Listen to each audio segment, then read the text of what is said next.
There's an echo cutting through the night of the universe, a sound you don't hear with your ears but feel in every cell, as if someone or something is calling your name from a place you've never stepped foot in. Have you ever paused amid the rush of life and wondered, is everything I know just a thin shell hiding a greater truth? In 20 years of unraveling the mysteries of modern spirituality, from neon-lit labs measuring brainwaves to ancient rituals under moonlight, I've discovered something that makes both scientists and mystics tremble. What you're searching for, love, success, meaning, doesn't lie ahead but is tucked within a dimension you haven't dared to touch. Imagine this. You're standing before an invisible door, pounding your fists raw to open it, but every strike only locks it tighter. You've been taught to fight, to grasp, to control everything. But what if I told you that very grip is pushing your dreams further away? What if I revealed that the universe isn't a door to break down but a gateway that opens only when you stop knocking? I once saw a woman beg fate to shift her luck, only to watch it slip further, until she let go, and doors she never knocked on swung wide open. This isn't magic. It's the science of the unknown. Modern physicists are whispering about dimensions curled within every breath you take, where time isn't linear, where your consciousness might already know the end before you begin. Your consciousness, that self you think is yours alone, could be a thread tying you to lives you don't remember, realities you haven't seen. What if the dream you chase isn't a destination but a reminder from another version of you, waiting for you to wake up? In the next 5 minutes, I'll guide you through this shell of reality, where every rule you trust will flip upside down. You'll see why running harder makes you more lost and how standing still can make the universe lean toward you. This isn't a story of achieving, it's a story of remembering. Get ready. The gateway is about to open, but only if you dare release your fist. And then, picture yourself standing in a dark room, hands fumbling over cold walls, believing this is all there is. But then, a faint sliver of light seeps through a crack, and you realize, these walls aren't limits. They're just a fragile shell concealing a vast, deeper, more mysterious space. In 20 years of wandering through the lands where science and spirituality intersect, from neon-lit brainwave labs to ancient caves where the wind whispers prophecies, I've learned a truth that made my heart race. The reality you see, feel, and trust isn't the whole story. It's a veil, and behind it lies everything you crave, but not in the way you think. Have you ever wondered why life sometimes feels like an endless game of hide and seek? You reach for a dream, a perfect relationship, a life-changing chance, a sense of peace, but the faster you run, the further it retreats. You sweat, grit your teeth, tell yourself to try harder, control more, master every detail. That's what I did. 2 decades ago, I sat in a small room surrounded by books and data, trying to force the universe to spill its secrets. I checked every variable, planned every step, but all I got was silence, until I collapsed from exhaustion, let go, and something strange happened. The door I hadn't knocked on opened. This wasn't coincidence. It's the first paradox I uncovered. Control is an illusion, and the tighter you grip, the more you push everything away. Think of it like a dance. You step forward, your partner steps back. You hold tighter, they slip further. The universe isn't an enemy to conquer. It's a friend, reflecting exactly what you send out. When you control, when you obsess, when you try to manipulate every detail, you shout to the universe, I don't trust, it's already mine. And the universe, honest to a fault, responds by keeping it out of reach. But this goes deeper than simple psychology. Scientists today are painting a picture that sends chills through the world. Our reality might just be a thin slice of a multidimensional tapestry. Quantum physics speaks of hidden dimensions, coiled within every speck of dust you breathe. Neuroscientists find that your consciousness isn't confined to your skull. It intertwines with an invisible energy field, linking you to everything, from distant pasts to unborn futures. I once joined an experiment in Switzerland where a person's brainwaves shifted before they saw an image, as if they knew what was coming before it arrived. What if your desire isn't something you need to create, but something you need to recall from another dimension? Pause for a second and feel this. Have you ever had a hunch you couldn't explain? A dream too vivid to be imagination? A moment you felt you didn't belong here? That's not a delusion. It's a knock from the shell of reality, inviting you to look beyond. But here's the catch. We're taught to ignore those signals. Society tells you success comes from sweat and tears, that you must control everything. Your job, your love, your life. I believed that once.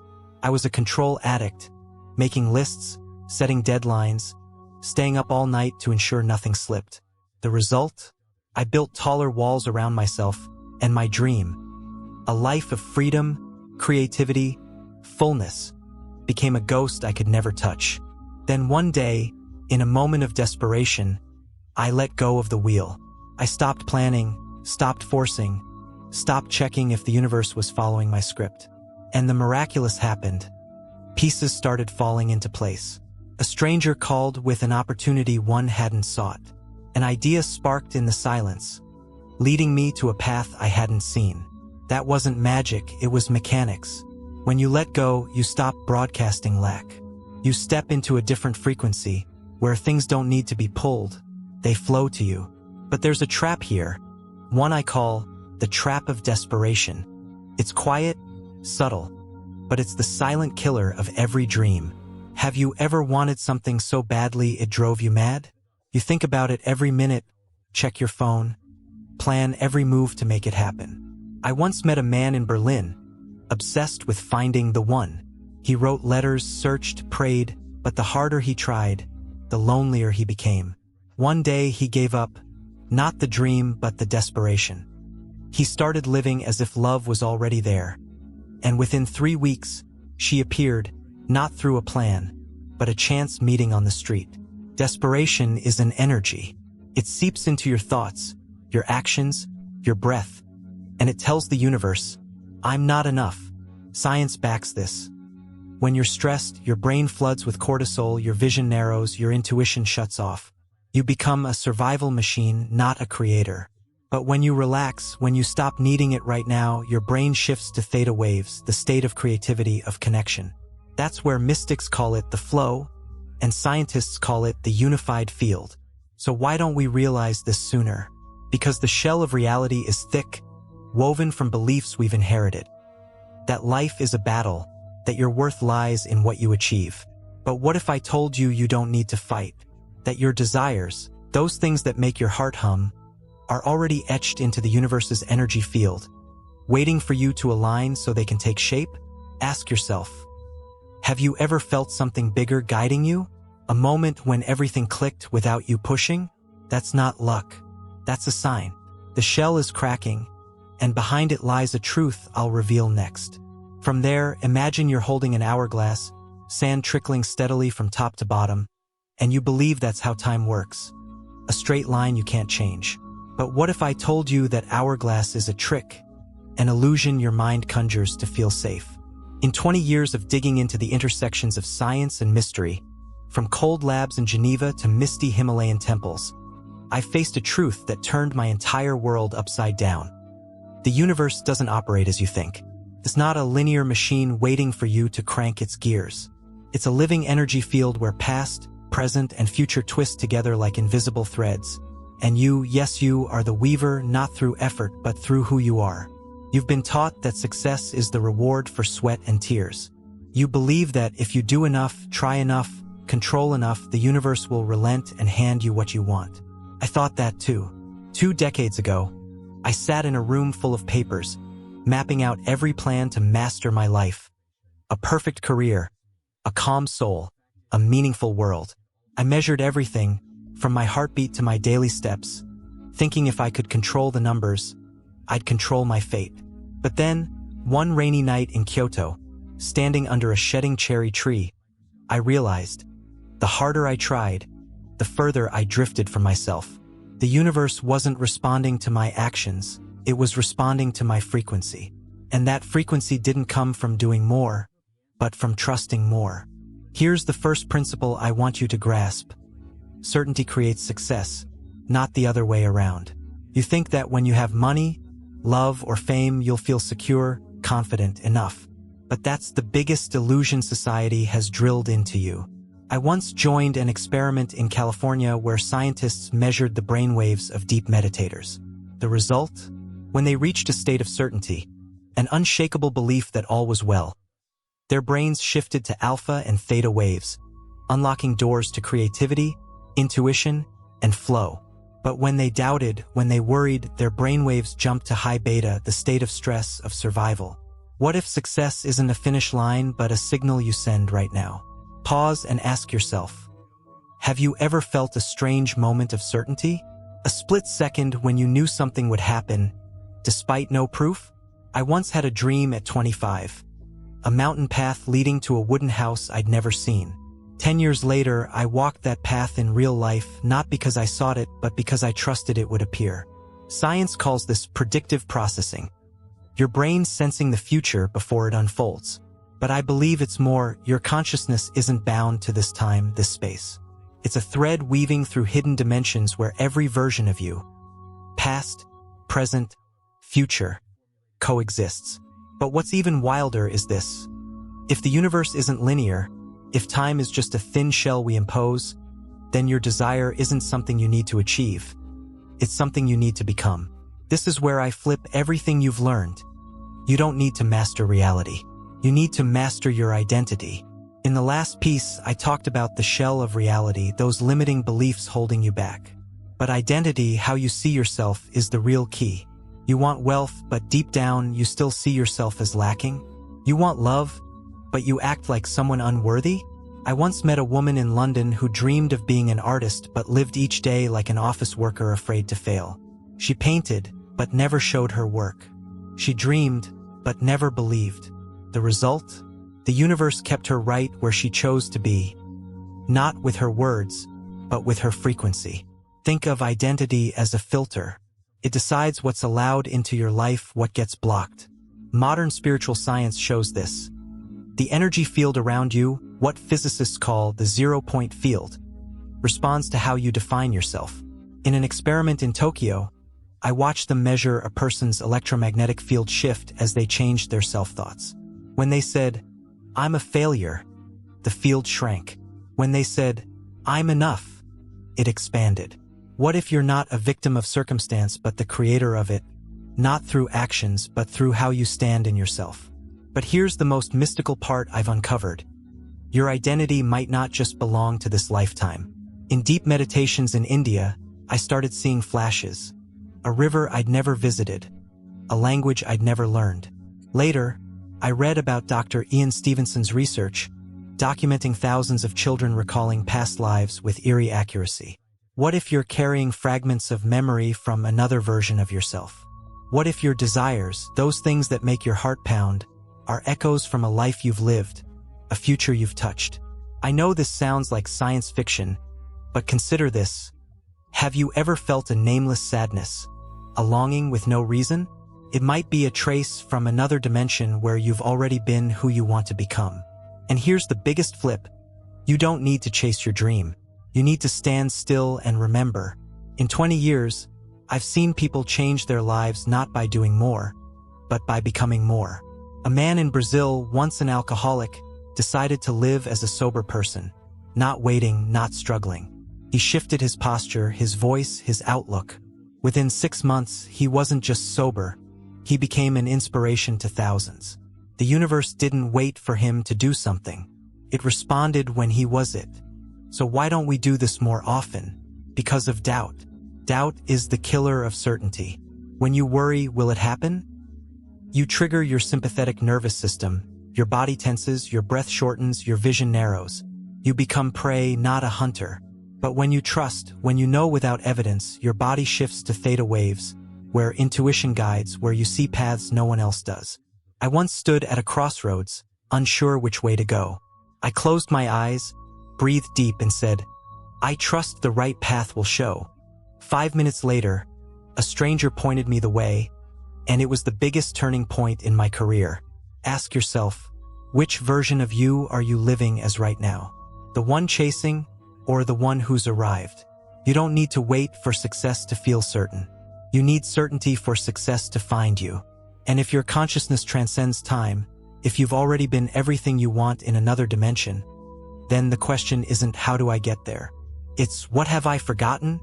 Next, imagine you're standing before an ancient gate, carved with symbols no one can decipher, humming with a frequency you don't hear but feel in your bones. In 20 years of tracing the threads of spiritual science, from energy field labs in Stockholm to starlit rituals in the Atacama Desert, I've uncovered a tool unlike anything you've been taught. A hidden mechanism that doesn't rely on willpower or sweat, but on aligning with the very pulse of the universe. This isn't a tactic to control reality.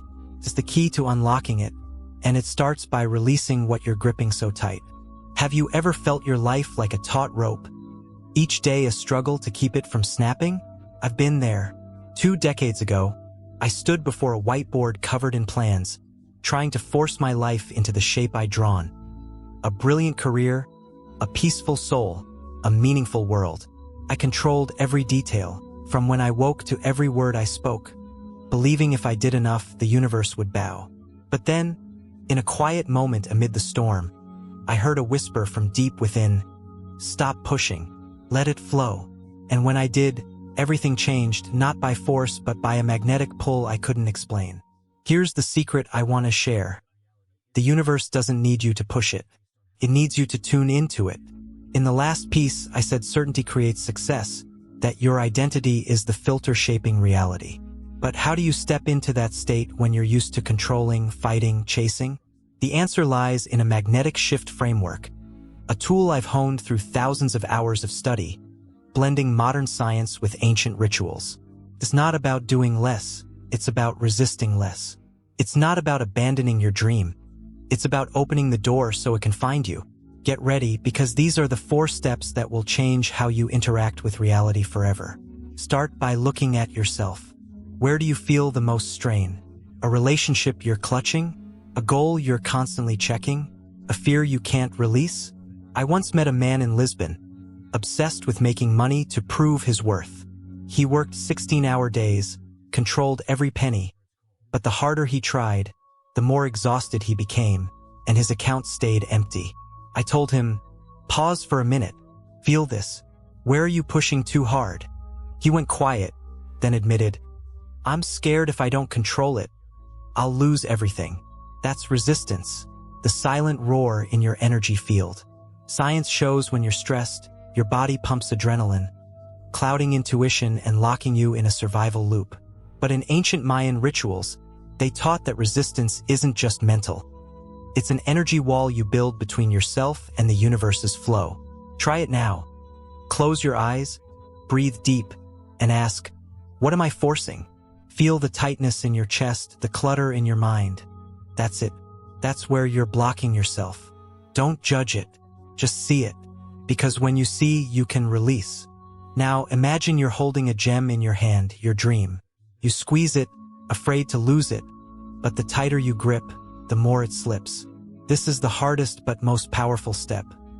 Let go of how it has to happen. Not the dream itself, but the idea that you know the only path. I once joined a ritual in Peru, standing in a stone circle under a starlit sky. The guide told me, "Write your desire on a paper, then burn it, not to forget, but to hand it to the universe." I wrote, "I want freedom." I burned it, and as the flames rose, I felt a strange relief. Science backs this. When you cling to a specific outcome, your brain locks into a must-have state, shrinking your ability to spot other possibilities. But when you release, you expand your energy field. Physicists call this superconductivity, where everything flows without resistance. Try it. Pick one thing you're gripping, a job, a person, a deadline. Silently say, "I release it to the greater energy field. I trust it'll come in the perfect way." How does that feel? Don't worry if it's hard.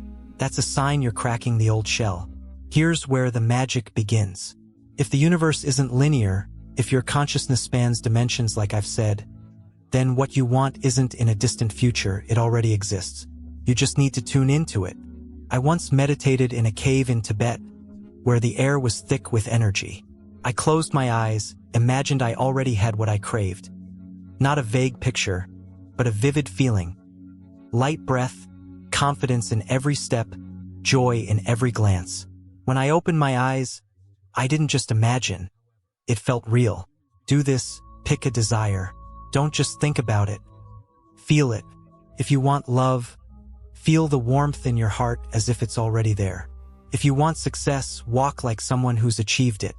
Neuroscience shows that living in that feeling releases dopamine and serotonin, the chemicals of belief and flow. But I believe it's more. You're resonating with a dimension where it's already true. Ask yourself, if I already had it, who would I be? Live in that answer, not for a minute but all day. That's the magnetic frequency. Finally, act but not like before. This isn't chasing, isn't controlling. This is dancing to the universe's rhythm. I once saw an artist in Paris who wanted an exhibition but didn't know where to start. Instead of forcing it, she relaxed, felt herself as a successful artist, and one day felt a nudge to paint a small piece. She posted it online not to get something but because it felt right. 2 weeks later, a gallery invited her to show. That's inspired action. Try it. Today, ask, if I already had what I want, what would I do right now? Not to achieve, but to express. Write a line, call someone, step outside, but do it with ease, no pressure. Science calls this flow state, where you act without resistance. I call it the multidimensional leap. You're not just acting in this reality. You're sending signals across other dimensions, pulling them closer. This framework isn't magic. It's mechanics. When you spot resistance, you break the energy wall. When you release attachment, you widen your field. When you feel possession, you tune into its frequency. When you act inspired, you become a magnet. I once measured someone's energy field before and after this framework. Before, it was small, chaotic. After, it expanded, stabilized. The universe doesn't hear your words. It feels your frequency. Try it today. Pick a desire, apply the 4 steps, and see what happens. Don't check for results, that's the old trap. Just trust. And then, imagine you're standing on a cliff, gazing at an ocean with no horizon. Water stretching endlessly. No beginning, no end, just an eternal flow. In 20 years of tracing the unseen threads of spiritual science, from consciousness labs in Munich to timeless Balinese villages, I've touched a truth that set my every sense ablaze. Time isn't the ruler you think. It's not a straight line dragging you from past through present to future. It's an illusion, a curtain hiding a deeper reality where everything you crave has existed, is existing, and always will exist. You don't need to chase your dream. You need to live as if it's already real because in some way it is. Have you ever felt time move strangely? A moment stretching into eternity, or a day vanishing in a blink? I once sat in a lab in Zurich where scientists used brain scanners to measure how people perceive time. The results were stunning. When you're in fear or desperation, your brain speeds up, making everything feel slow, heavy. But when you relax, when you trust, time seems to shrink, as if you've leapt over it. I used to think it was just psychology, until I stepped into a temple in Nepal where an old monk looked at me and said, "Time is the mind's dream. Wake up and you'll see it's all done." I didn't get it then, but I do now, and I want you to get it with me. Here's the next flip. You don't need to wait for what you want. In the last piece, I shared the magnetic shift framework, how to release resistance and align with your desire's frequency. But what if I told you that desire isn't in some far-off future? What if I said it's broadcasting right now, from another dimension, and you just need to tune in to pick up the signal? Quantum physicists are talking about this. Time isn't linear. They call it the block universe, a structure where past, present, and future coexist. I call it the eternal flow. And when you step into it, you don't just live in the present. You live beyond time. Think about a dream you've had, a strange place, a familiar face you can't name. I once dreamed of a golden wheat field under the sun, wind blowing through like a song. I'd never been there in this life, but it felt too real, like I'd lived it, known it. Then, in a deep meditation in Iceland, I saw that field again, and a memory flooded in. I was a farmer, hands full of soil, heart full of wind. I didn't believe in past lives then, until I read Dr. Jim Tucker's work, continuing Ian Stevenson's research. He documented thousands of kids recalling previous lives with pinpoint details. Names, places, even scars on their old bodies. What if your consciousness isn't limited to these 70 or 80 years? What if you've already been everything you want to be, and that memory still lives in you? I know this sounds like a sci-fi tale, but feel this. Have you ever had an unexplainable gut feeling? A moment you knew something before it happened? Once, in Cairo, I felt a weird sadness staring at an ancient statue. Later, I learned it was carved by a woman who lived 3,000 years ago, and I couldn't shake the thought that I'd known her. Science hasn't fully explained intuition, but they're getting close. The delayed choice experiment shows your brain reacts to stimuli before it appears, as if your consciousness skips time. If that's true, then your desire isn't something you need to build. It's something you need to remember and live from now. Here's where it gets practical. If time is an illusion, if your desire already exists in another dimension, then the only way to get it is to live as if it's already yours. In the Rivals piece, they called this living from the end, a concept Neville Goddard, a 20th century mystic, taught with stunning precision. He said, "Assume the feeling of the wish fulfilled, but I'll take it further. This isn't pretending. It's tuning into a reality that's already there." I tried this in a moment of despair. 15 years ago, I wanted to write a book that changed lives, but I had no time, no money, no one believing in me. I was stuck in a control loop trying to force it to happen. Then one night, I closed my eyes and decided, I'll live as a successful author. I didn't just picture the book. I felt the joy of holding it, the confidence of sharing it, the peace of knowing it was done. I started walking with that posture, talking with that certainty.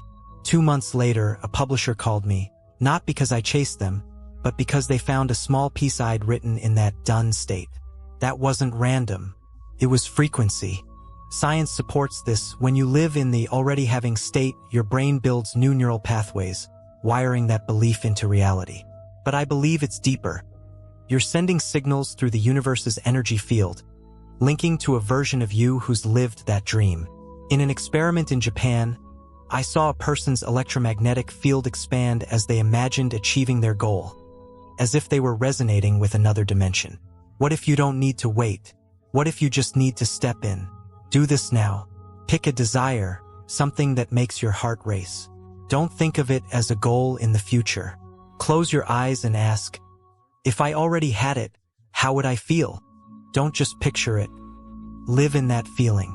If you want financial freedom, feel the relief in your chest, the confidence in your stride. If you want love, feel the warmth spreading, the safety in every breath. I once guided a woman in Sydney through this. She wanted a beach house, but she lived in a tiny apartment, no savings. I told her, don't wait, live as if you're there. She started smelling salt in the air, hearing waves in her mind, walking like she owned it. 3 months later, she got an offer to stay in a beach house. Not because she earned it, but because she became it. This isn't fantasy. It's an ancient practice mystics and shamans used for millennia, now backed by science. In Aboriginal Australian culture, they call it dream time, a space where past, present, and future blend. You don't need to wait for tomorrow. You need to live from the end today and do it consistently. Challenge yourself. For the next 24 hours, live as the version who has what you want. Don't check for results, that's the old trap. Just be it. Write down what happens and share it with me in the comments. I've seen this over and over. A man in Mexico wanted to be a speaker but feared the stage. He started living as a successful speaker, talking with confidence, standing with strength, despite no audience. One day, he got invited to speak to 500 people. Not because he sought the chance, but because it sought him. Time isn't a barrier. It's a bridge. And when you live beyond it, you shrink the gap between now and then. But here's the most mystical part. If you've lived that dream in another life, another dimension, then living from the end isn't just creating, it's remembering. In a meditation in Sedona, I saw myself as a space voyager, looking down at Earth from a ship. I'd never dreamed that in this life, but it felt too real. Later, I read about the multiverse theory, where countless versions of you exist at once. What if your desire is a call from another version, inviting you to cross over? Ask yourself, are you ready to live beyond time? Not waiting, not chasing, but standing still and becoming? From there, imagine you're standing in a wide open field, no trees, no sound. Just you and an invisible wind swirling around, as if it knows you, as if it's speaking to you. In 20 years of exploring the crossroads of science and mystery, from consciousness labs in Moscow to moonlit rituals in Machu Picchu, I've realized a truth that woke my every sense. You're not just a physical body standing in the universe. You're a living energy field, a frequency vibrating in the endless tapestry of reality. And when you master it, everything around you shifts, not by force, but by alignment. Have you ever felt a strange hum in the air? A moment when the space around you felt heavier, lighter, or more alive? I once stood in a lab in Berlin where scientists used magnetometers to track the energy field around a person. When they were anxious, the field shrank, chaotic. When they relaxed, trusted, it expanded, steady, as if they were sending an invisible signal to the universe. I thought it was just dry data, until I sat in a stone circle at Stonehenge, feeling a current run through my fingers, hearing a wordless voice in my head. You're not here to react. You're here to create. That was the day I understood. Your energy field isn't something you endure. It's something you command. Next, understand that in the last piece, I talked about living beyond time, how you can align with a reality that already exists. But how do you hold that frequency when life throws chaos at you? The answer lies in your energy field, an invisible web surrounding you, bridging consciousness and matter. Physicists call it the zero-point field, where everything originates, where energy and information flow. Mystics call it the aura, the light reflecting your inner frequency. I call it your symphony. And if you let it fall out of tune, your reality rings with discord. Think about the last time you lost emotional control. Angry at someone, worried about money, scared of the future. What happened? Your heart raced, your breath shortened, your mind spun. I've been there in Mumbai when a crucial project collapsed. I yelled, punched the table, tried to control the mess. But the more I did, the smaller, more powerless I felt. Then I read about the HeartMath Institute's research. When you're in a negative state, your energy field shrinks, sending chaotic signals to the universe. But when you're calm, focused, your field expands and reality mirrors that stability. What if everything you experience isn't random but feedback from the field you're projecting? Here's where I upgrade the earlier idea. Emotions aren't just what you feel. They're tools you wield. You've been taught emotions are results of the outer world. Someone upsets you, circumstances scare you. But after 20 years of study, I've seen the opposite. Emotions are signals you send, and the universe hears them louder than your words or deeds. I once met a woman in Cape Town who lost her job and sank into despair. She cried daily, believing life was against her. And it got worse. Bills piled up, friends drifted away. I told her, don't let the world decide how you feel. Choose your state. She started smiling, even if forced at first.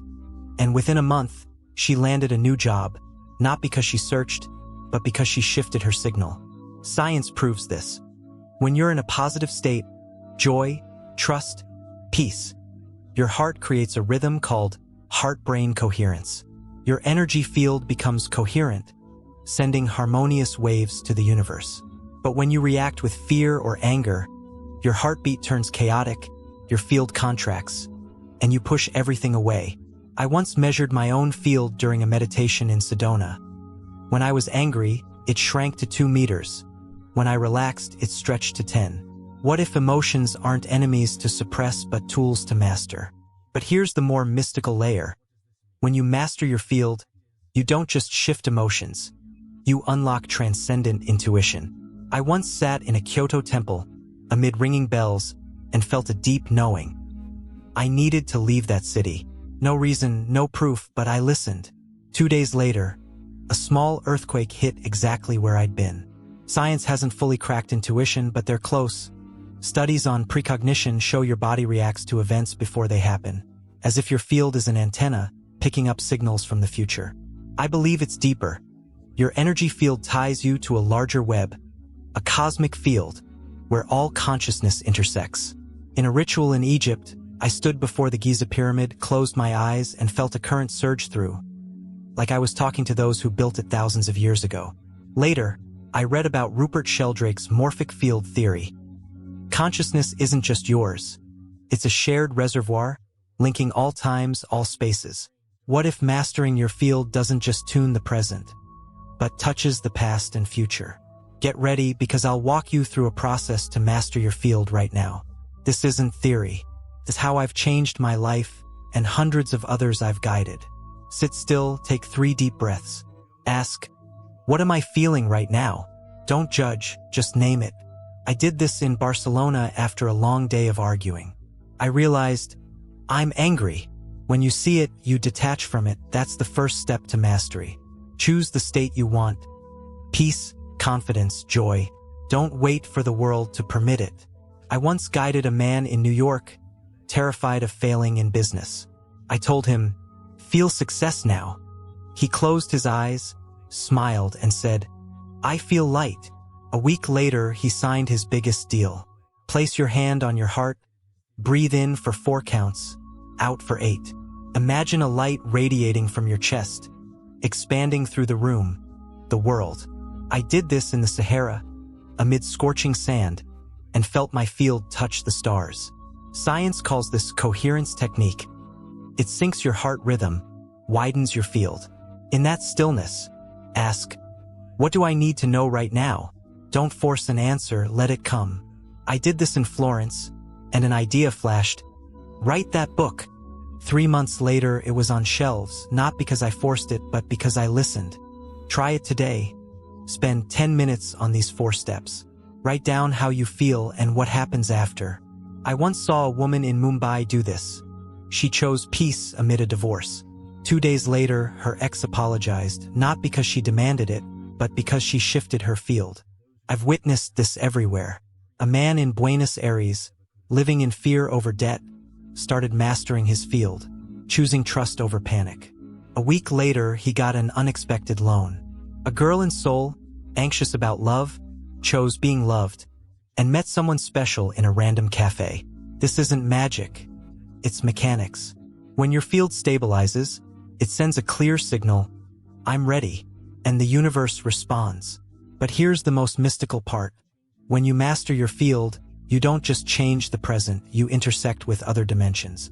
In a meditation in Glastonbury, I felt myself standing on an ancient battlefield, holding a sword, like I was reliving a past life. Later, I read about retrocausality, where your energy might ripple backward through time. What if your field is a bridge between all versions of you? Ask yourself, are you ready to master your energy field? Not to react to the world, but to shape it? And then, imagine you're floating on a river with no banks, the water silently carrying you without you paddling, as if it knows your destination before you think of it. In 20 years of tracing the crossroads of spiritual science and self-growth, from consciousness labs in Boston to deep Amazon forests where leaves whisper ancient secrets, I've touched an energy I can't name. A mystical flow where everything happens not by force, but by alignment. This isn't the passivity you've been warned about. It's the power of non-action, a secret the Taoist philosophers called Wu Wei, but I find it deeper, wider, and more alive than any theory can express. Have you ever felt a moment when everything fell into place without you trying? A day you didn't plan, but opportunities appeared like they were staged? I once stood on a hill in Scotland, amid moss-covered ancient stones, unsure where to go next. I didn't make a list, didn't check a map, just stood still, breathed, and let the wind guide me. An hour later, I met a stranger who pointed me to a small village, where I found the most vital research material of my life. I didn't seek it, it sought me. That wasn't luck. It was the mystical flow, and when you step into it, the universe becomes your ally, not your foe. Next, realize that in the last piece I talked about mastering your energy field, how you send signals to shape reality. But what if I told you that sometimes the most powerful way to send a signal is to do nothing at all? In the Rivals piece, they called this Wu Wei, action without effort, where you stop pushing and let things flow. I used to think it was vague philosophy until I lived it. 10 years ago, in Sao Paulo, I was trying to force a project to succeed. I worked myself to exhaustion, controlled every detail, but it kept stalling. One day, I let go, not out of defeat, but trust. I stopped planning, stopped checking, and took a walk with no purpose. Within 48 hours, a partner called. They'd solved every issue I'd struggled with. That was when I first got it. Wu Wei isn't doing less. It's doing right at the right time with the right energy. Science is starting to touch this. Researchers of flow state at Mihai Csikszentmihalyi's University show that when you act without resistance, your brain shifts to a harmonious rhythm, alpha and theta waves blending, unlocking creativity and intuition. But I believe it's deeper. Wu Wei is how you align with the universe's flow, a current running through every dimension, every era. In a ritual in China, I stood by a stream, hearing a Taoist say, "Water doesn't push rocks, it flows around. So should you." As I relaxed, I felt a vibration, like I was tapping into a larger pulse, not just mine, but all of it. Here's where it gets mystical. This flow doesn't just exist in the reality you see. It runs through hidden dimensions, layers of reality quantum physicists are trying to map. I once read about string theory, where the universe might have not just 3 spatial dimensions and one of time, but up to 11, curled within every tiny particle. What if the mystical flow is the pulse of those dimensions, and when you stop resisting, you merge with it? I once meditated in a cave in New Mexico where space seemed to stretch. I felt I wasn't just there, but somewhere else, someone else, like I was drifting through an unseen gate. Ask yourself, have you ever had a day when everything accidentally timed perfectly? A call arriving just when you needed it, an idea striking right when you were stuck. I once met a man in Bangkok who wanted to start a business but didn't know how. He stopped planning, stopped worrying, and just walked through a market. No agenda. There, he met a random vendor who became his partner after a short chat. He didn't push, he flowed. Science calls it synchronicity. But I believe it's a sign you're touching the flow of another dimension where everything's already set. But here's the deepest layer I've found. When you step into this mystical flow, your consciousness doesn't just steer your mind. It intersects with matter. I once joined an experiment in Copenhagen where scientists measured how a person's intent affected photon particles. When they focused without forcing, the light changed paths, as if their consciousness whispered to the universe. I call it the flow's touch, where you don't need to grasp, don't need to push, just be, and reality responds. In a ritual in Morocco, I stood in the desert, saying nothing, just feeling. A small whirlwind spun up before me, no reason, no weather forecast. That was the moment I knew. The flow isn't just energy. It's the bridge between you and the physical world. Think about the last time you tried too hard. I was once in Athens, forcing a presentation to succeed. I rehearsed till late, controlled every word, but on stage I stumbled, forgot lines. Later, I tried again. No prep, no control, just stepping up and letting words flow. The crowd stood and clapped.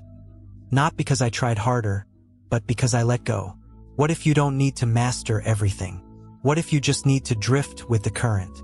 Get ready, because I'll guide you through a process to align with this flow right now. This is what I've learned from Taoists, shamans, and my own experience. Ask, where am I trying too hard? Feel the strain, that's where you're resisting the flow. I did this in Delhi, realizing I was forcing a relationship. When I saw it, I could release it. Sit still, breathe deep, and say, I don't need to control this. Imagine handing it to an invisible river. I did this in Iceland, releasing a project into the ether, and it finished without my meddling. Place your hand on your heart. Ask, what feels right now? Don't force an answer, let it rise. I did this in Peru, and right came up.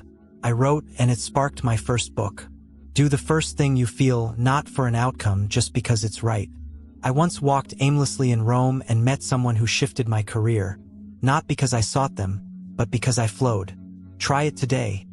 Spend an hour unplanned, uncontrolled. Go somewhere, do something, but don't force it. Write down what happens and share it with me in the comments. I once saw a woman in Sydney do this. She stepped out, no purpose, and found an old book in a shop. It held the answer she'd sought for years. I've seen this worldwide. A man in Nairobi wanted to help his community but didn't know how. He stopped planning, walked through his village, and met a random donor. His project launched in a month.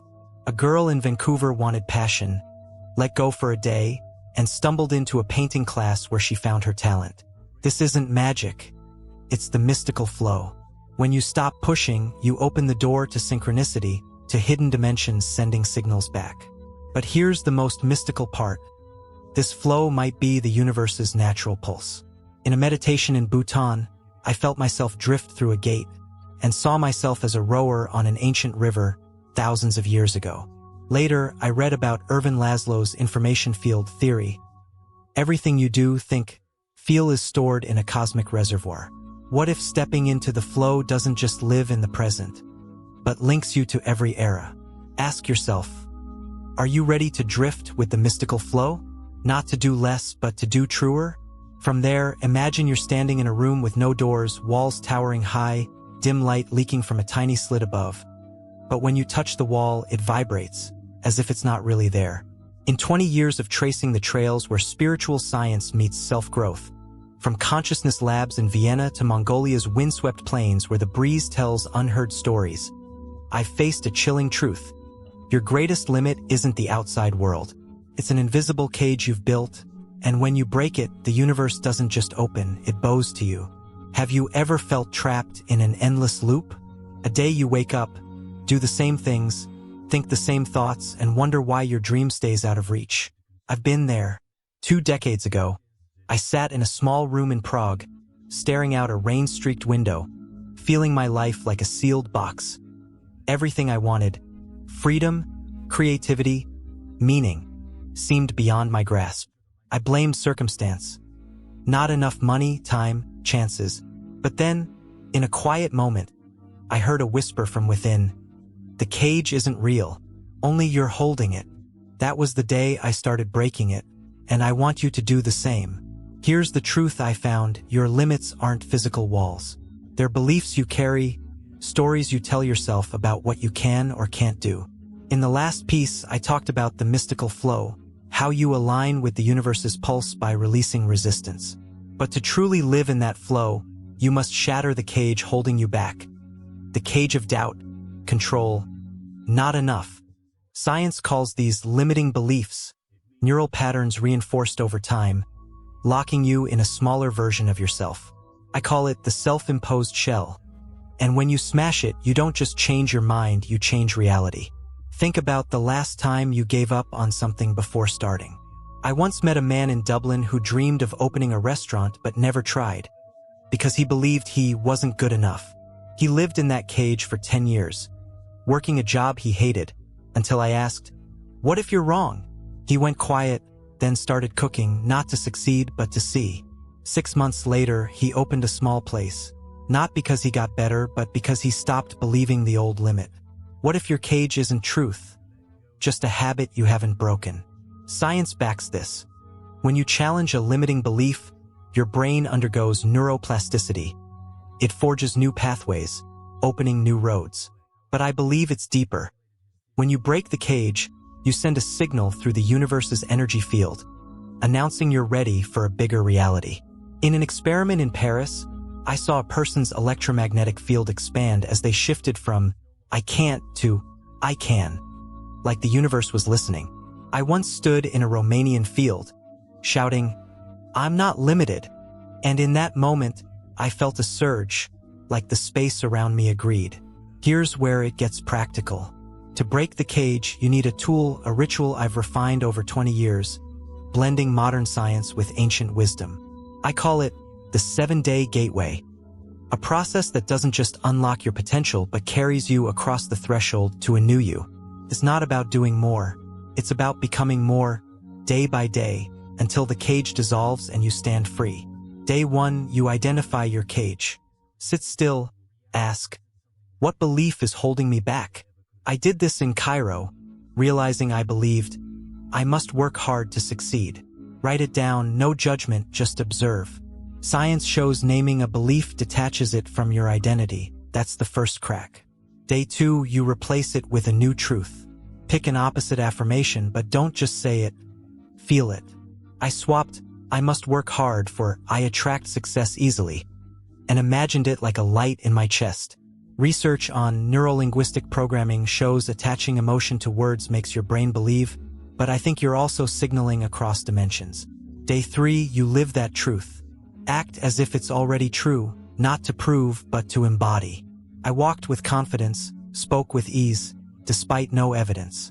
I felt a shift, not just in my mind, but in the air around me, like the universe was leaning in. Day 4, you release the last strings of control. I once stood in a Brazilian forest, clutching a paper scrawled with worries. Money, time, failure. I tore it, tossed it to the wind, and whispered, I surrender this to the greater flow. Science shows releasing attachment shifts your brain from high beta, stress, to alpha, unlocking intuition and creativity. Today, write one thing you're over-controlling, an outcome, a relationship, a fear. Then let it go by burning, tearing, or picturing it dissolving into the air. How does your body feel without that weight? Day 5, you step into the mystical flow with unforced action. I once wandered through an Istanbul market. No plan, no purpose, just letting the breeze guide me. I felt a small nudge by an old notebook from a stall. That notebook became where I wrote ideas that led to my career's biggest leap. This is inspired action, not to gain, but to express your new self. Science calls it flow state, where you act without resistance.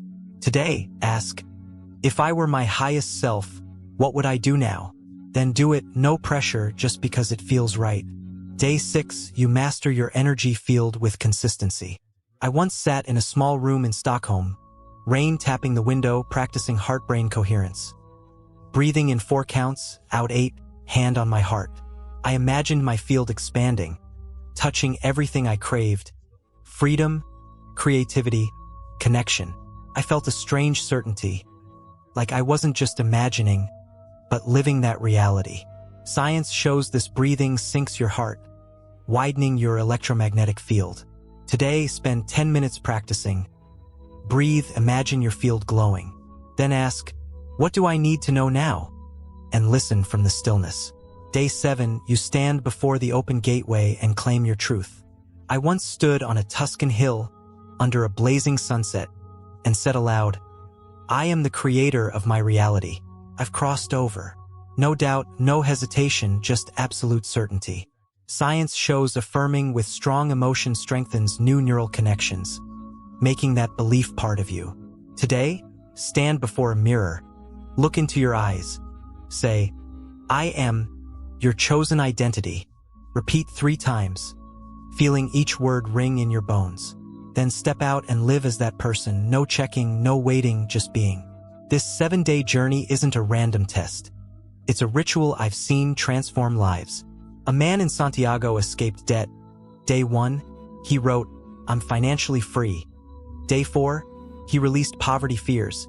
Day 7, he got a sudden job offer, not because he chased it, but because he became it. A girl in Osaka found love. She lived as someone loved, let go of desperation, and met someone special on a random walk. This isn't magic, it's mechanics. When you shift your frequency for 7 days, you don't just open the gateway, you walk through it. But what's wilder is this. These 7 days might not just affect your now. In a meditation in Nepal, I felt myself as an ancient poet, writing by oil lamp, and when I finished this ritual in this life, I felt him smile, like I'd freed us both. Later, I read about John Wheeler's retrocausality theory. Your actions might send signals backward through time. What if these 7 days don't just remake you now, but heal other versions of you across dimensions? Challenge yourself. Start today, commit to 7 days to cross the gateway. Write down how you feel each day, what shifts, and share with me after. I've seen hundreds do this, from the desperate to the skeptical, and they all say, I'm not the old me. You don't need a lifetime to change. You need 7 days to remember who you really are and live from there. Imagine further that, as day 7 ends, you don't just cross the gateway, you become the gateway. In 20 years of exploring the crossroads of science and spirituality, from energy field labs in California to ancient rituals under Sahara stars, I've realized a final truth that shook everything I knew. You're not a person seeking the universe. You're the universe seeking itself. And when you see this, every limit dissolves, every dream turns real, not by chasing, but by standing still in your power. Have you ever felt a nameless void? A deep yearning no words can touch? I once sat on an Icelandic cliff, staring at a black sea, feeling it. A call from a place I'd never been, yet strangely familiar. I thought it was sadness, until I joined a ritual in South Africa where a shaman looked at me and said, "You're not empty, you're full, but you've forgotten." That was the day I got it. The void isn't lack. It's an invitation to remember you're already all you seek. From there, realize everything I've shared, the shell of reality, the mystical flow, the energy field, the 7-day gateway, leads to one point: you're not separate from the universe. Quantum physicists call it quantum entanglement, where every particle in you links to every particle out there. Mystics call it oneness, a union of you and all. I call it the final awakening, because when you embrace it, you don't just live in reality, you create it. Think about this. Every desire you've had, love, freedom, meaning, has crossed your mind. I once sat in a dark Berlin room, writing my biggest dream, a life where I help millions wake up. Back then, it was just a thought, but today it's becoming real, not because I forced it, but because I trusted. Science shows your consciousness can shape matter. The double-slit experiment proves observation turns waves into particles. Like your consciousness is the hand molding reality. What if every thought, feeling, dream is a seed planted in the universe's energy field, waiting for your faith to water it? But here's the most mystical part. You're not just the creator of now. You're a bridge across all time, all dimensions. In a meditation at Stonehenge, I felt myself as an ancient astronomer, mapping stars, and when I opened my eyes, I knew he was me and I was him. Later, I read about David Bohm's holographic universe theory. The universe is a hologram where each part holds the whole. What if you're not just a piece, but the entire picture, reflecting through countless lives, countless realities? Pause and feel. Have you ever had a moment when the world seemed to lean toward you? A day everything clicked. No reason? I once stood in a Roman square, no plan, no purpose, and a stranger handed me a book. It held the answer I'd sought for years. That wasn't chance. It's a sign you're living from your center. When you realize you're the universe, you don't need to chase. You stand still and everything flows to you. Here's my final invitation. Live as if you're everything. Not with arrogance, but profound humility, because when you're the universe, every step is a creative act, every breath a pulse of eternity. I tried this in Bali, amid lush rice fields. Closed my eyes, said, "I am the flow, I am the field, I am the gateway." When I opened them, a butterfly landed on my hand, soft, fearless, like it knew I wasn't separate from it. Try it today. Walk outside, feel your feet on the ground, whisper, "I am all I see." Look at the trees, sky, people, and know you're not just connected, you are them and they are you. Write down that feeling. See how your life shifts in the days ahead. I once saw a man in London do this. He lived as the source of every chance, and within a month, his business boomed, not because he tried, but because he trusted. But here's the ultimate truth. When you become the universe, you don't need the gateway, because you are the gateway. In a final meditation in the Himalayas, I saw myself without boundaries. No body, no mind, just an endless energy stream, flowing through all time, all space. When I returned, I knew. I don't need to seek anymore. I'm home and so are you. Ask yourself, are you ready to stand still and become everything? Not to achieve, but to remember, the universe isn't out there. It's you, and when you live from that truth, everything you've dreamed isn't just possible. It's already yours.